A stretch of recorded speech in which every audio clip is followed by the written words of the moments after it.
international stage. Going Let's up go against guys, Team game Indonesia keempat here. antara Where honestly, Indonesia they're playing their style versus as well. This is full-on Turki. dive. We really want to fight. Rosa is already being pressured by Ezekiel, but looks like both are Kita going to have lihat roughly aja the ya same guys ya. HP pool at this point. Apex was busy setting up the rampart to stall, to manipulate the wave a little bit, so understandable why he's sort of late to the party. Should allow Rosa to clear out the wave, not a problem. TNZ decides to gonna start setting up for the litho, but look at the movements of Joe, right? That is not the concern. You can have the litho, we're gonna try and take your wave. The goal lane matchup as well, Siggyboom putting some considerable pressure. Revitalize comes out, they bring the Alice in from Iran, and that's Apex 47 with the flicker out. But that's already big because you see the Revitalize already being used. Team Turkey, they can actually engage later on if they really feel like it. And at least now we can see Team Indonesia kind of playing their style of bringing aggression towards you. Speaking of which, Witty already taking quite a bit of damage here. Yeah. Not that easy to move up. Can get stunned by Rosa, you can be knocked back or displaced by Apex 47. That's what makes the Grok so scary. And Witty without a Revitalize can't really stay there for too long. We'll have to take the recall, and Yehescu left to his own devices.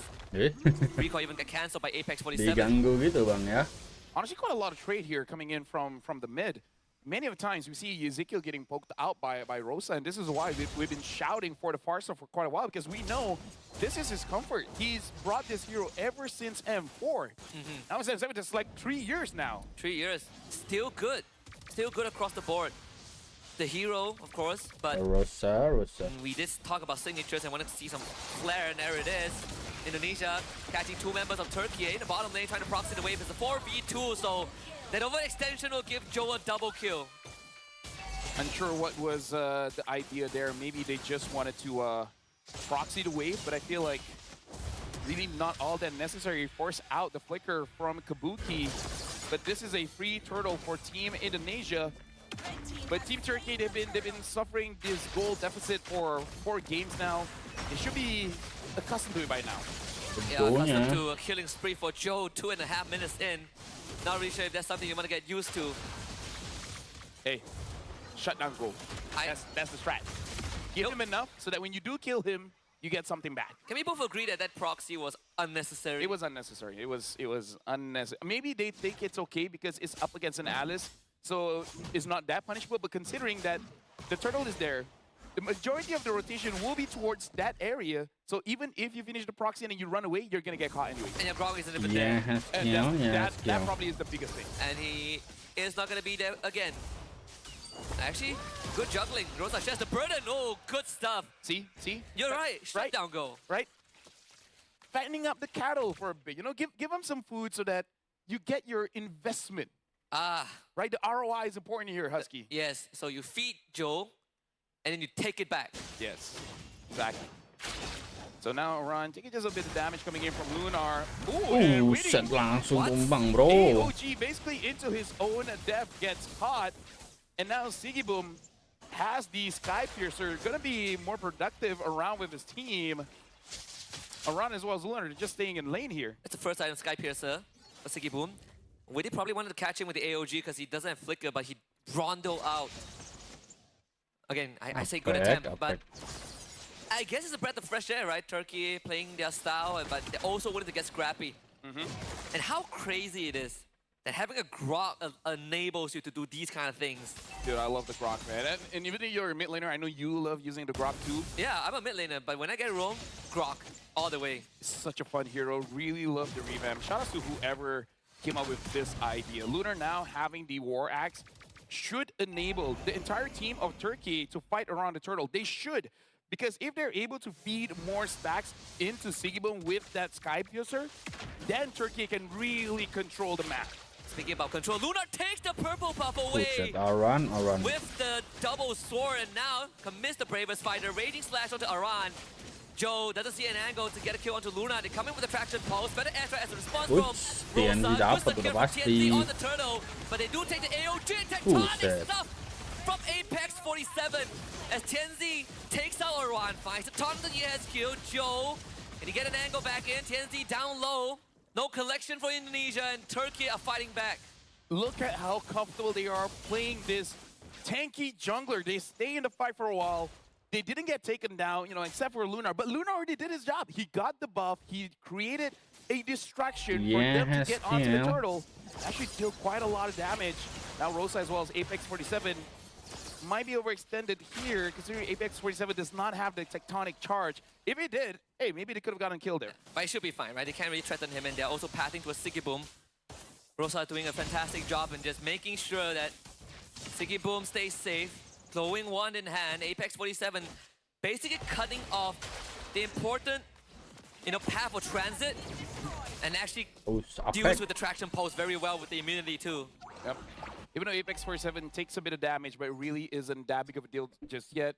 Team Turkiye, Lunar was able to get the turret down bot. So now the goal is starting to swing towards Turkiye here. And look at that, Weedy. He should be able to escape though. Yeah, should be fine. But they are pretty sticky on the side of Turkiye.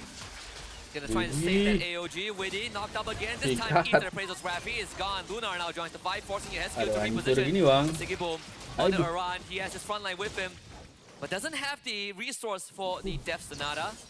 And also worth mentioning that he did went for the Sky Pierce, the first item early on, and he already has 1 kill. So yeah, but unfortunately the kill was before the Sky Piercer was there. So he doesn't have stacks just yet.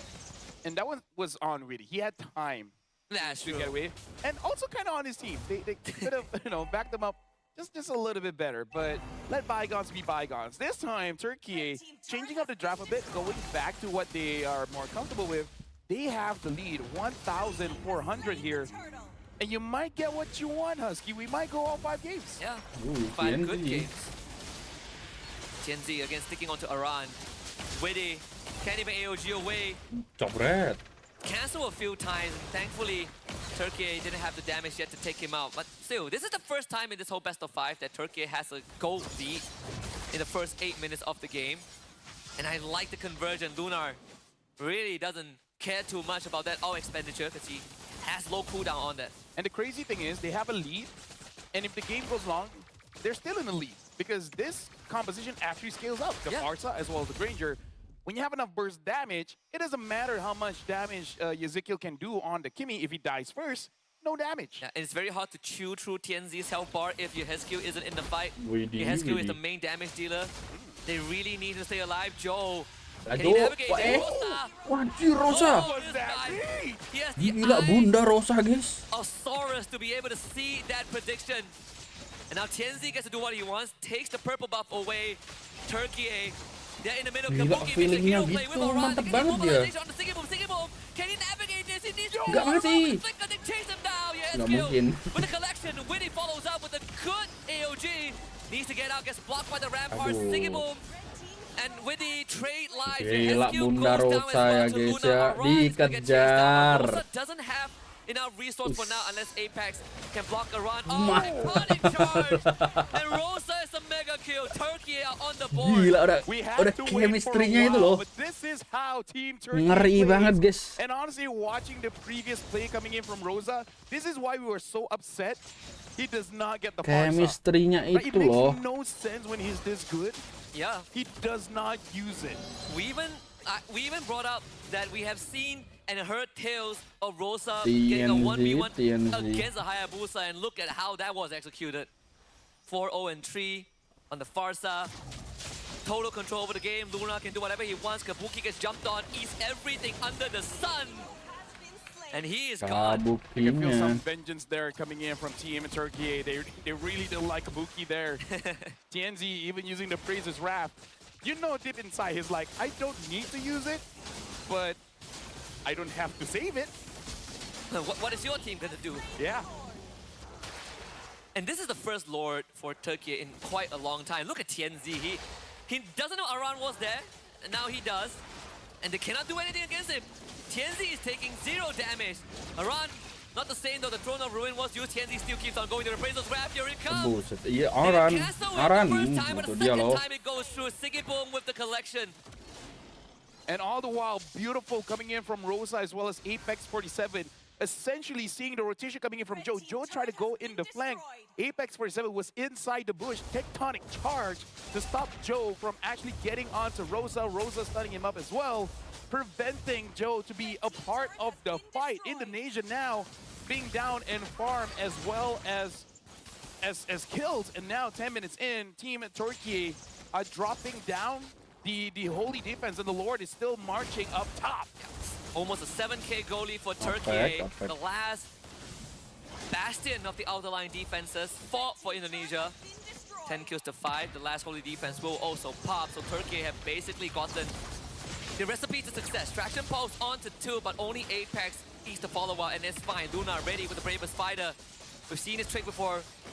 A Land Shaker can come out. Joe almost catches that in the face. So Indonesia with a successful defense in the first Lord push 10 minutes in. And Turkiye, they can just rest, reset, and come back for the next one. And this is something we haven't experienced for a while, just because we don't always see the Granger. But now we're about to see the siege of a Farsa Granger, man. Like, we have not seen this for a while, but you know when you faced against it, you're like, oh my god, this game feels like GG's, man. Yeah, you cannot touch her at all. You cannot touch them at all. The double artillery. You stay in the base and you still get hit. And Apex 47 barely took damage, even though he saw basically everyone from Indonesia that they don't even bother, you know, hitting him. Can I just say that Fredrin inherently is a very muscular and strong guy. Yep. He's wearing 3. It's a call for action. When he gets blocked, taunted, he's getting ragged all around.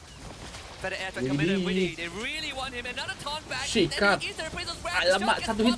Buset diganyang. But Sigibum, he has the Sky Piercer and he finds Udah an easy gila ya guys. And that was Indonesia's best effort, but he managed nothing under the guns of Sigibun. Triple kill for Granger. This is why the argument of what is better, comfort or meta, come into real discussion, because look at this. Team Turkiye, they just pick up what they know how to use, and they look amazing. The Hayabusa coming in from Joe is going to get chased down by Luna. Mampus dong. Gonna eat the Land Shaker, and Rosa finds the collection again. Widdy and Aran will be back. Tinggal dia sama Aran guys. The defense of his life. The Emang teammates bisa are bro. Turkiye not ready to go quietly into the night. They will punch back. Ada minion mid. Waduh trio guys sih. Aran will help hold the fort. Duo guys. Mid 4v5. They get the Waduh, all in bisa sih harusnya. Easily dodged by him as well. Kabuki is the tectonic charge. They go in for the dive, but Aran cannot stand. Sigibum is unstoppable. AOG will win and get out. Crystal bisa cok itu cok coba. As they pick up immortalities in the process, but masih gak bisa. GG banget. Yeah, but 11,000, almost 12,000 gold difference here. And what mereka gak mau ambil resiko ya guys ya. And then hopefully have enough damage. But like you said, their comp doesn't really have that much damage compared to Team Turkiye, where not only can you do damage, but at a very safe distance. Yeah, they got the best possible counter engage just now, and it still did not matter. So the second Lord will go over to Turkiye, and this is at worst for Turkiye. They don't win the game, but they get all inhibitors, and that's the worst case scenario, by the way. I see. Good luck on that. Anyways, Team Turkiye now having 12,000. Rosa now with the Divine Glaive. Basically, whoever Rosa sees is going to get taken down, because there's a lot of shred in the build that Rosa has. The Glowing One into the Wishing Lantern into the Divine Glaive, right? So even if you leave with a slither of HP, the dot damage will do you in. No, a part of me wishes that Tianzi buys War Axe. Same. So the appraisals have just like one shot. Same. Everyone. Rank meta. It's like what? It's like when you oh. Hello, Lord. Oh. GPS not working well. Hey. And it's just one straight row, by the way. So Lord not that good with direction. Oh, Apex in. ESQ was able to dodge a tectonic charge, but I'm not sure how they're gonna defend this. Oh, Luna right on top of ESQ. Apex gets out. Here comes Rosa. They are in for the full commit. Lunar gets taken out, but doesn't really matter. Recall guys, kelar. Back, but Turkiye wants the game 5. And they get what they earn. We're going the distance. Dua sama ya bang ya. Now to a best of 1. And let me just say, now it feels like the real game. Now it's MLBB. GG guys ya.